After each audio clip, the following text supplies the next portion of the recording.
You're now tuned in to the Lady Charmaine Live Show, and I'm your host, Lady Charmaine. And as always, I got another great interview for you today. And I tell you what is coming up right after this. Yeah. All right, now let's get it. Let's go. Lady Charmaine is in the house, so you know we're gonna have a good time. You can relax your mind. Everything is gonna be alright. With Lady Charmaine Live. Lady Charmaine Live. Lady Charmaine Live. All right, now. My guest today is a comedian, actor, host, and philanthropist, and he is back to talk about his Prime Video docuseries on the famed Phat Tuesdays at the Comedy Store that took place between 1995 and 2005. I want you to help me welcome back the creator of Phat Tuesdays, Mr. Guy Torry. Welcome to the show. What's happening? Good to be back. It's always good to hear your voice. Always brings a smile to my face. I'm happy to be here. Thank you so much, Guy. First, I want to say happy belated birthday to you. Yeah, another trip around the sun. I'm all of 21 again. I know that's right. And as I always say on my radio show, if God bless you to be in the land of the living, we do not take that lightly. So happy birthday to you. Well, I just want to jump right into it because I got a chance to pre-screen Phat Tuesdays, an era in comedy, in hip-hop comedy. And I want to say excellent. But you know what's so funny, Guy? I had never heard of it. That was my first time hearing about it. And I'm like, how did I miss such a documented time in our comedy history? So I want to go into that. What gave you the vision to even start something like that? So at least the audience can kind of get a feel of what was in your mind when you started Phat Tuesdays. Well, what's funny? You never heard of it, and that's exactly why this story had to be told. There's so many people who hadn't heard of it. Mm-hmm. And that's why we want to tell these stories, especially black stories, because our stories aren't told, and then stories of comedians aren't really told. They just want to hear the joke and not hear the origin story or our journeys or our struggles. They just want the funny, which is great, but, let's see how we got here. But I created Phat Tuesdays because of the lack of industry presence and showcase spots for black comedians after the Rodney King riots in South Central Los Angeles. And the industry quit coming to the hood to see us. So when I had a couple of, a little bit of foundation, under my feet, like an agent, a manager, and a couple of credits under my belt, I said I want to change that. I want to give other comedians an opportunity to showcase their talent, and I took the hood to Hollywood, and we landed at the world famous Comedy Store. And when I was watching it, you had people coming through like Martin Lawrence, Chris Rock, Chris Tucker, Eddie Murphy, Jamie Foxx, Cedric the Entertainer, Bill Bellamy, Tiffany Haddish, Nick Cannon, and the list continues to go on. That was like the hottest spot. Suge Knight, Tupac, everybody was coming through. Now, who are some of the people that literally from that platform, like literally made it big, where their career jumped off from Phat Tuesdays? Some comedians made it in front of the camera. Some comedians made it behind the camera by allowing Phat Tuesdays to be just a stepping stone on their way to their destiny anyway. But, of course, one of the famous stories is Chris Tucker and myself as well, but also Nick Cannon. Mm-hmm. Nick Cannon was a young kid, 16 years old, when I put him on stage at Phat Tuesdays. And the stars were aligned that night. The right people were in the room, and bam, he burst out. Chris Tucker got a pretty big movie role by being seen at Phat Tuesdays. It happened for myself, but also happened for people behind the scenes. Right.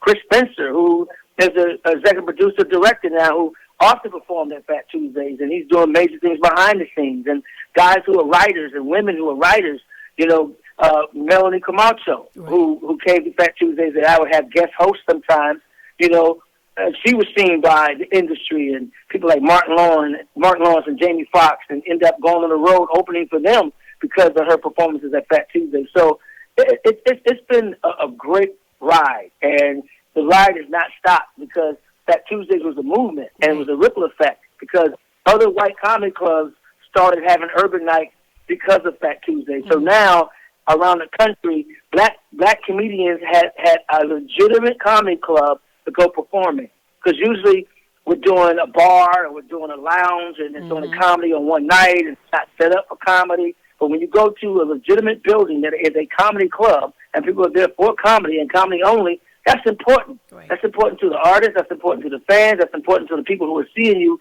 who are trying to put you in movies and TV shows. Well, if you're just tuning in, I'm talking to Mr. Guy Torry. He is the creator, or was the creator of Phat Tuesdays that was going on in Los Angeles at the Comedy Store from 1995 to 2005. I wanted to know, how did he become so popular? What was it about Phat Tuesdays that everybody was trying to get in? I'll be honest with you. It was that the Comedy Store, which is the mecca of comedy, man. That's where all the greats grace the stage. Mm-hmm. But at the same time, there was no show like that live. It was after Def Comedy Jam. It was, meaning that Def Comedy Jam had already been out. So people saw Def Comedy Jam and Comic View and BET and wanted to experience that live. Mm-hmm. And Phat Tuesdays was there to satisfy that hunger. I want to see live comedy. And be honest with you, the celebrities who came. Mm-hmm. You go into a comedy club and every week there's a A-lister, a right. Black A-lister, from Prince to Shaq to Magic to Snoop to Tupac to Charlie Pride to Quentin Tarantino to John Singleton to F. Gary Gray, people behind the scenes who can make your career go. So the comedians were attracted to it. The audience was attracted to it. I had a beautiful staff, so the guys were attracted to it. and there were celebrities there, so the women who wanted to catch the eye of a baller, they came and put on their best outfit. It was their Studio 54. So you had everything in one room. You had Studio 54, you had Def Jam, you had Comic View, you had a movie set. You had everything in one room, mm-hmm. and it was, I caught lightning in a bottle. And I'm not going to lie, I was no mastermind and purposely did this. I just wanted to showcase comedians, and it turned into that. So, Guy, when this thing blew up, how did that make you feel in your mind to know that you're helping so many people? What did that do for you? It made me do this docuseries because about, 13 years ago, I was on a flight. Mm-hmm. The airline, I don't want to give it free advertising because I fly a different airline now, but I was on a flight to Sacramento to play the Punchline back then. Mm-hmm. And I was on a plane with Michael Blackson, very funny comedian Michael Blackson. And it was after I was doing Phat Tuesdays. I was done with it. I passed the torch on to someone else, and he said, man, I miss Phat Tuesdays. He said, because Michael Blackson used to go up there and blow the stage up as well. He said, I miss Phat Tuesdays. And because he got next Friday because they saw him at Phat Tuesdays. Ice Cube was in there one night. So he said, I miss Phat Tuesdays, man. These young comics don't know the history of what it was, and there's no room like that anymore. Somebody needs to, know this story. And that's where the seed was planted. The seed was planted with that. And I said, let me see what I got. Let me see what I got in the crates. Let me blow the dust off of some files and see what I got. And I grabbed a young up-and-coming director named Bishop Moore to help me shoot interviews for the Sizzle to pitch it to Hollywood. Mm. And then once I got that together, I started hearing the stories of what it meant to comedians, what it meant to people who came, and what it meant to my staff and what it did for them. That's when I realized, wow, I didn't realize I was, creating such memories, or helping to create such memories, because I was just really wanting to put comics on. Right. So why did it end? It ended because I got busier. I was back then. I was married. I just got married.